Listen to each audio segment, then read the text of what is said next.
এবার প্রকাশ্য দিবালোকে ঘটল এক অবিশ্বাস্য ঘটনা।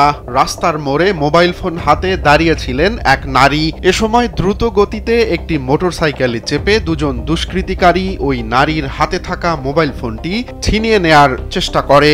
কিন্তু তারা ঘুণাক্ষরেও বুঝতে পারেনি যে তিনি কতটা দুঃসাহসী, কারণ ছিনতাই চেষ্টার পরক্ষণেই ওই নারী ছিনতাইকারীদের সঙ্গে রীতিমতো টক্কর দিচ্ছিলেন। ছিপছিপে গড়নের ওই নারী এরপর যা করলেন তা দেখে হতবাক হয়ে গেছে সবাই। ফোন টানাটানির এক পর্যায়ে তিনি মোটরসাইকেলে থাকা এক ছিনতাইকারীকে মুহূর্তেই জাপটে ধরেন এবং ধাক্কা দিয়ে রাস্তায় ফেলে দেন। সম্প্রতি সামাজিক যোগাযোগ মাধ্যমে এরকম একটি ভিডিও ছড়িয়ে পড়লে তা মুহূর্তেই ভাইরাল হয়ে যায়।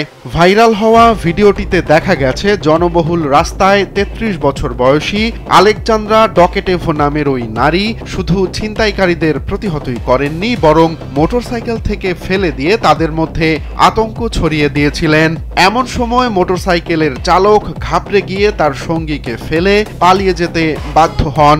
ধস্তাধস্তির এক পর্যায়ে আলেকজান্দ্রা সামান্য আহত হলেও ছিনতাইকারীদের চেপে ধরে রাখেন।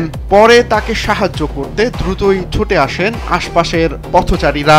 তাদের সম্মিলিত প্রচেষ্টায় ছিনতাইকারীকে পুলিশের হাতে তুলে দেয়া হয়। পরে পুলিশের অভিযানে ধরা পড়ে তার অন্য সঙ্গীও। কর্তৃপক্ষ নিশ্চিত করেছে এই দুঃসাহসী কাণ্ডের সময় আলেকজান্দ্রা সামান্য আঘাত পেয়েছেন, তবে তিনি সুস্থ আছেন। গ্রেপ্তার হওয়া ছিনতাইকারীর বাড়ি থেকে উদ্ধার করা হয়েছে আরও অন্তত 10টি চোরাই ফোন।